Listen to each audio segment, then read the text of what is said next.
मैं गांव की कमसिन लड़की थी। नदी में मुझे एक मर्द घायल हालत में मिला तो मैं उसे घर ले आई। इलाज के लिए जैसे ही मैंने उसके कपड़े तन से जुदा किए, मेरे जिस्म की आग भड़क उठी। उस कमजोर पल में मैं बहक गई। जब तक खुद को संभाल पाती बहुत देर हो चुकी थी। वो मेरा सब कुछ लूटकर चला गया। मासूमियत के साथ उसको ढूंढती हुई जब मैं उसके इलाके पहुंची तो मेरी जान निकल गई, क्योंकि वो इलाका। दोस्तों, मेरी लिखी रोचक कहानी सुनने के लिए चैनल को सब्सक्राइब करें। मेरा नाम मोहिनी है। मैं मात्र 16 साल की हूँ। हमारा गांव बहुत ही खूबसूरत और हरा भरा है। इस गांव के बाहर की जिंदगी मैं नहीं देखी है, पर कभी सोचा न था कि दिल के हाथों मजबूर होकर मैं एक ऐसे इलाके में पहुंच जाऊंगी जिस इलाके को एक शब्द में मैं कहूंगी आग का गोला। ऐसी भी जगह हमारे देश में है, मुझे तो पता तक नहीं था। और ऐसे इलाके में पहुंचकर मेरी रूह कांप उठी थी।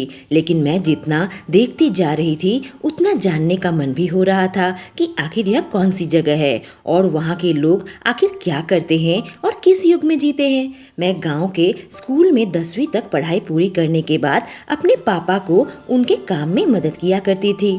मेरे पापा नदी में मछली पकड़ते थे और उन मछलियों को छांटने में मैं उनकी मदद किया करती थी।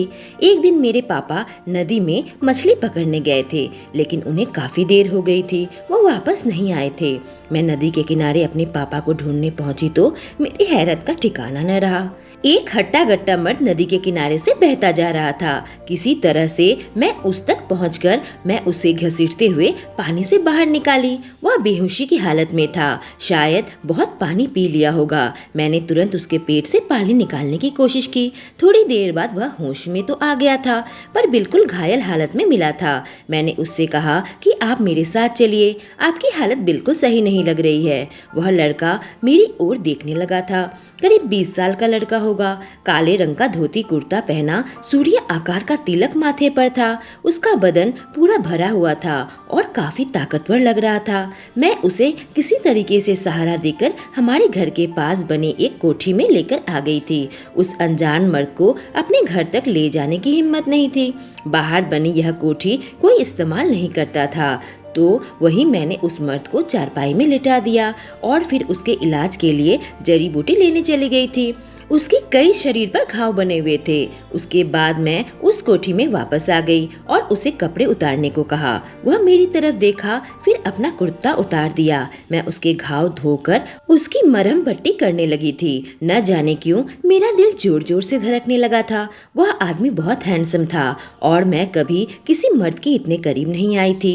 उसके सीने में हाथ लगाते ही एक अजीब सी हलचल मेरे अंदर होने लगी थी। बलवान सीना था और मेरे नाजुक हाथों के स्पर्श से वो गहरी सांस लेने लगा। अचानक मेरी नजर उसकी उठी धोती पर पड़ी तो मैंने देखा पैर भी जख्मी है। मैंने कहा, आप अपनी धोती उठा ले, आपके पैर से खून आ रहा है। पर मैं अंदर ही अंदर तब कांपने लगी जब वह धोती उठाने के बजाय उसने अपनी धोती खोल दी और जो नजारा मेरे सामने आया, मैं एक जगह पर स्थिर हो गई। मेरे हाथ पांव ठंडे होने लगे। मेरी आंखें तो बस एक ही जगह पर टिक गई थी। वह मुझे देखता ही रह गया। मेरी सांस रुकने लगी थी। आखिर उसने ऐसी हरकत क्यों की?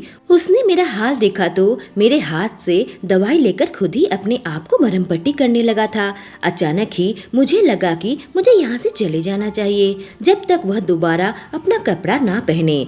मैं जाने ही लगी थी कि उसने मेरा हाथ पकड़ लिया और मेरे शरीर में करंट सा दौड़ गया। उसने मेरी तरफ देखकर पानी मांगा। मेरे हाथ से पानी का लोटा लेकर पानी पीने लगा था। उसके स्पर्श से मेरे अंदर एक अजीब सी हलचल होने लगी थी। तभी वह मुझे अपने पास खींच लिया और मेरे गाल पर हाथ रख दिया। कहने लगा, तुम तो बहुत खूबसूरत हो। उसकी बात सुनकर मैं काफी घबरा गई। न जाने क्यों उसका स्पर्श मुझे बहुत अच्छा लग रहा था। वह एक नाजुक पल था और मैं उस पल में बहस सी गई थी। हमारे गांव की लड़कियां इज्जतदार होती है। शादी से पहले वह किसी भी मर्द के साथ संबंध नहीं बनाती और शादी होने तक का इंतजार करती है। लड़कियां थोड़ी जवान होते ही उनके माँ बाप उनके लिए रिश्ता ढूंढना शुरू कर देते हैं। मेरे पापा भी मेरे लिए रिश्ता देखने लगे थे। मेरी दादी चाहती थी कि जल्द से जल्द मेरी शादी करवा दी जाए। हालांकि मैं इतनी जल्दी शादी नहीं करना चाहती थी, मैं अपनी जिंदगी जीना चाहती थी, इस दुनिया को देखना चाहती थी। मैंने अपने घर वालों से कहा था कि मैं शादी नहीं करना चाहती, पर मेरे घर वालों को लगता है कि लड़की कुछ गलत कर ले, इससे पहले उसकी शादी करवा दी जाए। मैं ऐसे ही किसी से शादी नहीं करना चाहती थी, बल्कि पहले मोहब्बत करना चाहती थी। आज वह पल आ गया था जब मुझे अपने आप को संभालना था, पर मुझे नहीं पता था कि एक अजनबी मर्द के सामने मैं यूं कमजोर हो जाऊंगी। मेरी आंखें उसके जिस्म से हट ही नहीं रही थी। ऐसा नहीं था कि मैं अपनी ओर से कोई कदम उठाया हो, मैं तो अपनी जगह से हिल भी नहीं पा रही थी। वहाँ से भाग जाना चाहती थी, पर मेरे कदमों में जंजीर लग चुकी थी। यह क्या हो रहा था मुझे? उसने जैसे ही मेरे गालों को छुआ था, उसकी आंखों में डूब गई थी। उसके माथे का सूर्य चिन्ह चमकने लगा था। आखिर यह शख्स कौन है? इसे घायल किसने कर दिया? और यह कहाँ से बहता हुआ हमारे पास आ गया? बहुत सारे सवाल मेरे दिमाग में थे, जिनके जवाब मुझे नहीं मालूम थे। शाम ढल चुकी थी। कहीं मेरे घर वाले मेरी तलाश में न लग जाए, मेरे भाई बहन मुझे ढूंढने ना निकल जाए। अचानक ही घर वालों का ख्याल मुझे आने लगा था और मुझे लगा कि मुझे घर चले जाना चाहिए। मैं उससे अपना हाथ छुड़ाने लगी थी, पर उसका हाथ इतना मजबूत था कि मैं उससे अपने आप को अलग ना कर सकी। उसके खाने के लायक कुछ खाना भी लेकर आई थी। हिम्मत करके मैंने उससे कहा, आप खाना खा लीजिए, मुझे भी चलना चाहिए। पर न ही वह मुझे खाने की मूड में नजर आ रहा था और न ही मुझे छोड़ने के। उसकी नज़र मुझ पर अटक गई थी। कहने लगा, तुमने मेरी जान बचाई है, मेरा नाम राजकुमार है। मैं सोचने लगी, भला यह कैसा नाम है? मैंने कहा, मैं तितली हूँ। उसने कहा, तुम तो तितली की तरह खूबसूरत हो और बहुत नाजुक भी। यह कहकर वह अपने हाथ मेरे गालों में फेरने लगा था। फिर कहा, तुम कभी किसी मर्द को नहीं देखी क्या? मैंने कहा, मैंने ऐसे कभी नहीं देखा, अब मुझे जाना चाहिए। उसने मेरा हाथ छोड़ दिया। कहा, घर जा सकती हो तो चली जाओ। मैं जाने के लिए उठ खड़ी हुई थी, पर अपने कदम आगे दरवाजे तक नहीं बढ़ा पा रही थी। न जाने यह कैसी अद्भुत शक्ति थी, न जाने मेरा दिल की कैसी बेचैनी थी कि मैं कमरे से बाहर न जा सकी। मैंने खाने की प्लेट उठा ली और उसे खाना खिलाने लगी थी। मेरे हाथों से खाना खा रहा था और मेरी उंगलियों को भी चूस रहा था। मेरी सांसें बहुत तेज हो गई थी और खुद पर से काबू खोने लगी थी। अजनबी मुझे अच्छा लगने लगा था। उसके सामने मैं खुद को निछावर कर देना चाहती थी। बस मुझे उसका नाम ही पता था और कुछ भी नहीं। मैंने पूछा, तुम कहाँ से आए हो? उसने थोड़ी देर तक मेरी ओर देखा, फिर अपनी एक थैले से नक्शा निकालकर मुझे पकड़ा दिया। नक्शा खोलकर उसने मुझे दिखाया कि वह कहाँ रहता है। हमारी इस नदी से करीब 10 किलोमीटर दूरी में उसका घर होगा। न जाने वह कौन सी जगह थी जो शायद किसी समंदर के पास थी। मैं बहुत ही हैरत भरी निगाहों से उस नक्शे को देख रही थी। मैंने ऐसा नक्शा कभी भी नहीं देखा था। उसने यह मुझे दे दिया और कहा, तुम इसे अपने पास रख सकती हो। मैंने यह उसका दिया हुआ तोहफा समझकर उसे अपने पास रख लिया। मेरे दिल में उसके गांव को देखने की इच्छा जागने लगी थी, जहाँ ये लोग यूं धोती कुर्ता पहनते हैं। वह मुझे काफी गौर से देखने लगा। मैं उसके एकदम करीब बैठी हुई थी और वह मेरा हाथ पकड़ा हुआ था। फिर मैंने कहा कि तुम्हें आराम करना चाहिए, वरना तुम्हारे जख्म नहीं भरेंगे। जाने कहां से तुम इतनी जख्मी हो गए हो। राजकुमार, तुम आराम करो, मैं चलती हूँ। पर उसने मेरा हाथ नहीं छोड़ा और अपनी मदहोशी भरी आंखों से मेरी तरफ यूं देख रहा था कि मुझे भी नशा सा होने लगा था। अचानक वह मेरे बिल्कुल पास आ गया और फिर मेरे होठों का रस पीने लगा। अब और मैं खुद पर काबू न कर पाती और उस पल में पूरी तरीके से डूब गई। उसकी सांसों की गर्मी मेरे जिस्म को छू रही थी और मेरी जिंदगी में एक तूफान उठा रही थी। उस तूफान में हम दोनों इस कदर डूब चुके थे कि ऐसा लगने लगा था कि हम बरसों से एक दूसरे को जानते हो। सब कुछ हो जाने के बाद मैंने कहा, मुझे घर चलना चाहिए। उसने कहा, आज की रात के लिए यहाँ रुक जाओ। मैंने कहा, नहीं रुक सकती, मेरे घर वाले मुझे तलाश करते हुए यहाँ तक पहुँच जाएंगे, फिर बहुत तमाशा हो जाएगा। मैं जल्दी से अपने कपड़े पहन लिए और उसे उसके कपड़े दे दिए। उससे कहा, अगर मेरे घर वाले ढूंढते हुए यहाँ तक पहुँच जाए तो मेरा नाम मत लेना। यह कहकर मैं अपने घर आ गई थी, पर घर आकर भी मैं बेचैन हुई जा रही थी। उस अजनबी ने मेरे दिल में ऐसा तूफान उठा दिया था कि उसे देखे बिना एक पल भी मुझे चैन नहीं आ रहा था। जब मेरे घर वाले खाना खाकर सो गए तो मैं चोरी छिपे घर से निकल गई थी और उस कोठी में फिर से पहुंच गई। वह जगा हुआ था। मुझे देखते ही कहा, तितली मैं तुम्हारा ही इंतजार कर रहा था, मुझे तुम्हारे बिना अब रहा नहीं जाता। मैंने कहा, मुझसे भी नहीं रहा जाता, ये मुझे क्या हो गया है। उसने मुझे पकड़ लिया और पूरी रात मुझसे प्यार किया। सूरज निकलने से पहले मैं अपने घर चली गई थी क्योंकि मुझे डर था कि मेरे घर वालों को पता न लग जाए। रात भर मैं इतनी थक चुकी थी कि मैं गहरी नींद में सो गई थी। सुबह के 9 बजे मेरी माँ ने मुझे उठाया और कहा, क्या बात है, तुम्हारी तबीयत ठीक नहीं है क्या? मैंने कहा, मेरे सिर में दर्द है। जल्दी से नाश्ता करके मैंने कुछ खाना उस अजनबी के लिए ले लिया था। मुझे लगा वो भी तो भूखा होगा और काफी खुशी खुशी मैं उस कोठी में चली गई। पर वहाँ जाने के बाद मुझे वह शख्स कहीं भी नजर नहीं आया। न राजकुमार था, न राजकुमार का थैला था। मुझे अलविदा कहे बिना ही वह वहाँ से चला गया था। मेरा सब कुछ लूट लेने के बाद मैं वहीं खड़ी खड़ी कांपने लगी और रोने लगी। यह मुझसे क्या हो गया? कल रात मैंने यह क्या कर दिया? अब मैं किसी को मुंह दिखाने के लायक नहीं रह गई। अचानक मेरी नजर उस नक्शे पर पड़ गई। राजकुमार नक्शे को छोड़कर ही चला गया था। शायद वही चाहता हो कि मैं उसके गांव तक पहुंच जाऊं, उसे ढूंढते हुए। मैंने सोचा कि मैं उसे ढूंढ कर रहूंगी और वह मिलते ही मैं उससे अपनी मोहब्बत का इजहार कर दूंगी। अब मैं उसके बिना नहीं जी सकती थी और अब मैं अपने घर वालों की मर्जी से शादी नहीं कर सकती थी। राजकुमार के बिना मेरी जिंदगी अधूरी है। मैं उस नक्शे को अच्छे से पढ़ने लगी थी। मुझे लगा मैं नदी के रास्ते वहां जा सकती हूँ, पर उसके लिए मुझे एक नाव चाहिए था। अब मैं खाली समय में एक टूटी फूटी नाव की मरम्मत करने लगी थी और जाने के लिए कुछ सामान इकट्ठा करने लगी थी। मैं अपने घर वालों को बताकर नहीं जा सकती थी, वरना वह मुझे जाने नहीं देते और न ही इस नक्शे के बारे में मैं किसी को बता सकती थी। मैं यही सोचती थी कि इस नक्शे पर मुझे क्या मिलेगा। कहीं ढेर सारे हीरे मोती और सोने चांदी तो नहीं मिल जाएगा। मेरे दिल में एक जोश था और मुझे बिल्कुल भी अंदाजा नहीं था कि मैं किस इलाके में पहुंच जाऊंगी। और एक दिन सूरज निकलने से पहले ही मैं अपनी नाव लेकर उस दिशा में निकल गई, अकेली, बिल्कुल अकेली। मेरे साथ कुछ जरूरी सामान थे, जैसे कि खाना, पानी, चाकू, रस्सी, आग जलाने के लिए चकमक पत्थर। करीब 4-5 घंटे के सफर के बाद मैं उस इलाके तक पहुंच गई थी जहां समुंदर और नदी आपस में मिलता है। अपने नाव को किनारे करने लगी थी इससे पहले कि पानी उल्टी ओर बहने लगे। मैं जल्दी से नदी से उतर गई थी और अपना नक्शा अच्छे से देखने लगी थी। मैं नक्शे वाले इलाके में पहुंच चुकी थी।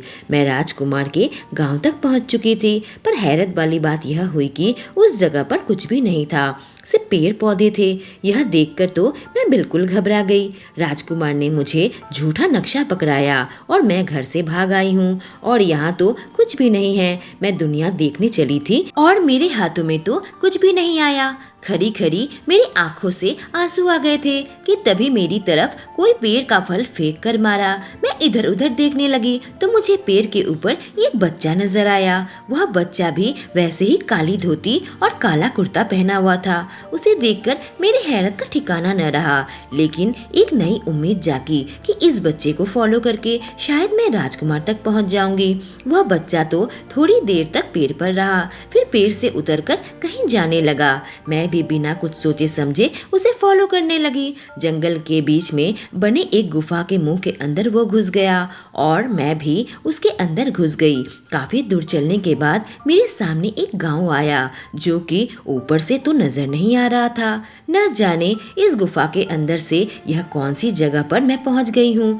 यह हमारी पृथ्वी है या पाताल लोक, समझ में नहीं आ रहा था क्योंकि इलाके में दिन नहीं बल्कि रात हो रहा था और एक बड़ा सा आग का गोला वहाँ जल रहा था, मानो कि जलता हुआ सूरज। जब मैं नक्शा देखा तो वहाँ भी वह आग का गोला नजर आ रहा था। कहीं यह लोग पाताल में तो नहीं रहते? कुछ भी मेरे समझ से बाहर था, लेकिन मैं रहस्य को जानना चाहती थी। ऐसा रहस्य मेरे सामने पहली बार आया था। मैंने देखा वहाँ की औरतें काला साड़ी पहनती है, तो मैं तुरंत एक काली साड़ी जो कि सूख रही थी उसे लेकर पहन ली। पर वहाँ का दृश्य देखकर मेरा दिल कांपने लगा था। औरत और मर्द खुले आम मोहब्बत कर रहे थे। लोग खुले में खाना बना रहे थे और ना जाने कैसे अजीब सा गाना गा रहे थे।